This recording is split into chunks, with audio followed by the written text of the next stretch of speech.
I found my Yeats book that I hadn't read since 1992, and then I was asked to do this, and I looked up this fella and found that he's a specialist in Yeats. Did I say Keats then? I did mean Yeats. And that actually we teach on opposite ends of the same corridor in the Humanities building in Cardiff, so it was quite, I think we were meant to be. Cyd gerdded. We discover, two ends of the same corridor. Language marks our path. School of English meets School of Welsh. And what are we walking together? Our footsteps in the quiet. They seem to understand, don't they, this poet's path. And we are holding our breathing and words until we arrive somewhere in between, trying to suss one another out, wondering where this grammatical pairing will take itself and us. A line will take us hours, maybe. And so mae'n dechrau, y sgwrs ma dros panad in the office I'm a squatter in. We find common ground in the love of sound and talk of cynghanedd, complex, maze, esoteric, for the initiated, for the ear alone. How you seem more Welsh to me, more legit, more proper a poet, a Welsh poet. For you have at your service centuries of political, cultural, historical, all in your tongue, and how you can use words like a lasso to catch the ankles of this Anglo-Welsh barddonus. But I always thought of myself as a bundle of accident and incoherence, the bit when I sit down to breakfast before the day turns me into phantasmagoria. And to me, you've been more, seen more, walked to the top of the narrowest valley, climbed because you haven't been weighed down. Dau ben o'r un corridor, dau fyd ar wahân, achos weithiau mi fydda'n braf cael cwgio bach bod cynghanedd ddim yn bod. Nad oes na'r fath beth a hen drawiadau, pob gair yn newydd ac yn ffres fel paent glyb, cael gwylio'r teli yn lle sgwennu'r talwn. But I have been weighed down. Dwi'n stuck ar ben y corridor yma, ac mae'n braf, mae'n newid yn change, cael dod at le lle mae geiriau'n cyfri am ei bod nhw'n eiriau, nid am ei bod nhw'n cario baich a byrdwn canrifoedd. Ysgol y Gymraeg ac NCAP, the place where I had a footing once, but I've long begun to slip from. Mae llwybr yna yn llithrig.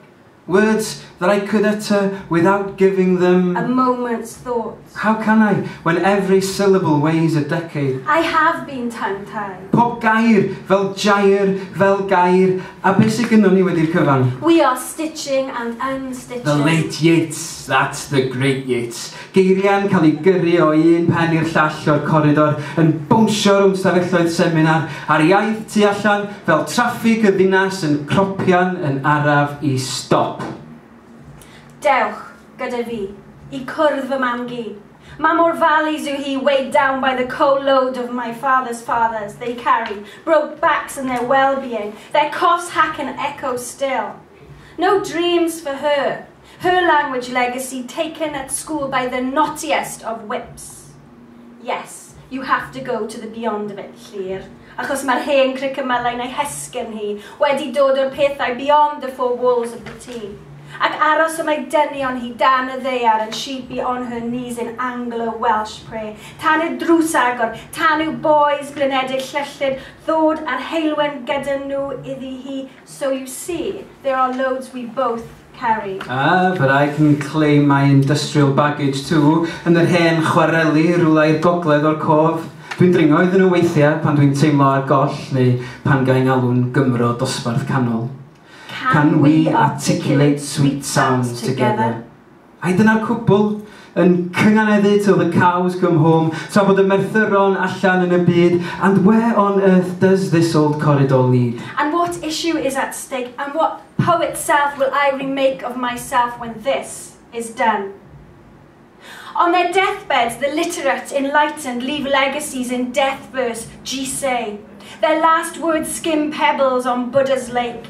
The point of contact, brief, everlasting. You were silly, like us. Yw cerddi o ddifri'n dda I ddim y dyddiau yma. Di hidio yw'r byd wedyn, and poetry makes nothing happen here in the corridor of our own saying.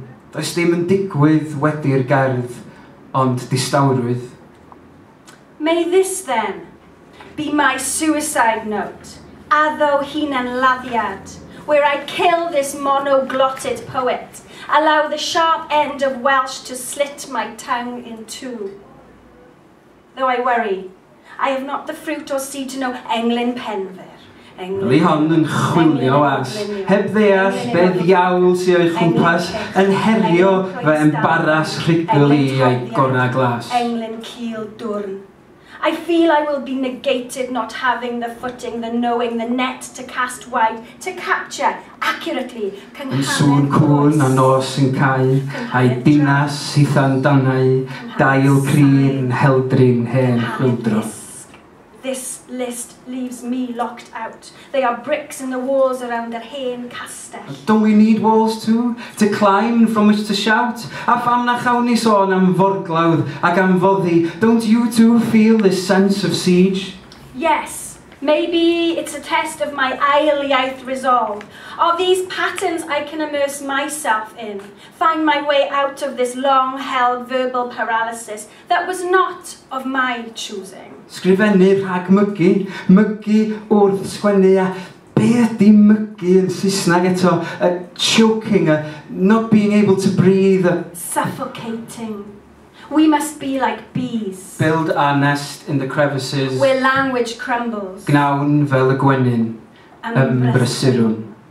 And we both feel like imposters here anyway, don't we? Ond dyna mae sŵn yn traed ni wedi ddeall o'r dechrau. Pa fwnggreliaeth survives yn y corridor of our saying, a'r threshold drothwy yn hithoedd? We are, we discover, on the same corridor. Language marks our path. Gad felly, ella, i ni wrando ar ein traed yn creu iaith ei hunain o'i sillafau a'i ceriadau. Rock born, rock wandering, rooted in one perpetual place. Ac eto'n wyllt fel ceffyla, heb drolia i glo a'i llechu wrth ei cwt, unfettered. Drwy grac y wal, dadbaciwn i'n hithoedd. Gnawn nydd a datodwn ei gelyniaeth. Glyw'n nhw'n o dir hesb y corridor hwn. Enemies coming loose, lyrical borders dismantled, maybe doors opened, so the draft flows freely.